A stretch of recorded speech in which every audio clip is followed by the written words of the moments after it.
Good morning সকলকে। সকালবেলায় ছেলে স্কুলে চলে যাওয়ার পরে আমি এই জুসটা বানিয়ে খাই।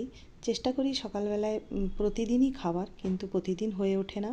ওই একদিন ছেড়ে একদিন করে খাই। তবে এই জুসটা খেয়ে আমার খুব উপকার হয়েছে। এর মধ্যে আছে আমলকি, গাজর, বিট আর একটুখানি কাঁচা হলুদ। তো আজকে না কাঁচা হলুদের পরিমাণটা একটু বেশি হয়ে গেছিলো। তো যাই হোক, এটা এখন খেয়ে নিলাম। আর এরপরে আমি জলখাবার বানাচ্ছি। তো আজকে বানিয়েছিলাম মেথি রুটি। মেথি দিয়ে রুটি ভীষণই ভালো লাগে। তো শীতকালে যেসব জিনিসগুলো থাকে সেগুলো তো সত্যিই খুব ভালো লাগে, সেগুলো আর বলার নয়। যেরকম গোবি রুটি, মুলি রুটিও বানিয়েছিলাম একদিন। আর এটা হচ্ছে মেথি রুটি। তো এর সাথে আলুর দম ছিল, আর তার সাথে গরম গরম চা। তো ব্যাস, এরপরে জলখাবার খাওয়ার পরে গাছের ফুল তুলে নিয়ে এসেছি বাগান থেকে। আর এরপর চান করে পুজো করতে বসে গেছি সকাল সকাল। এখন প্রায় ওই 9টা, সাড়ে 9টা মতন বাজে। তো এখন শীত পড়ে গেছে বলে না বেশি ফুল আর হচ্ছে না। তো যা ফুল হচ্ছে ওই দিয়েই ঠাকুরকে পুজো করে নিচ্ছি।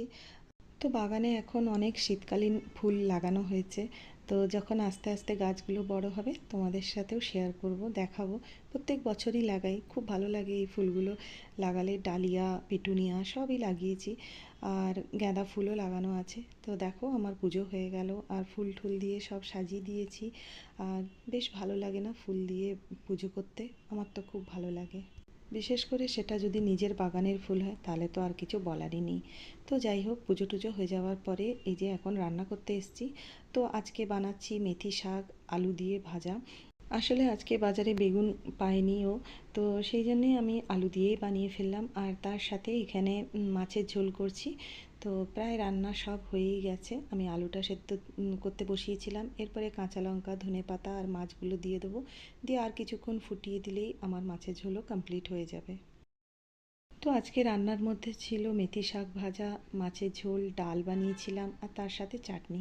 তো এই ছিল আজকে আমার ছোট্ট একটা মিনি ব্লগ, তোমাদের সাথে শেয়ার করলাম। কেমন লাগলো জানাবে। যদি ভালো লাগে তাহলে একটা লাইক করে দিও, আর চ্যানেলটাকে প্লিজ সাবস্ক্রাইব করে দিও। আজকের মতন টাটা।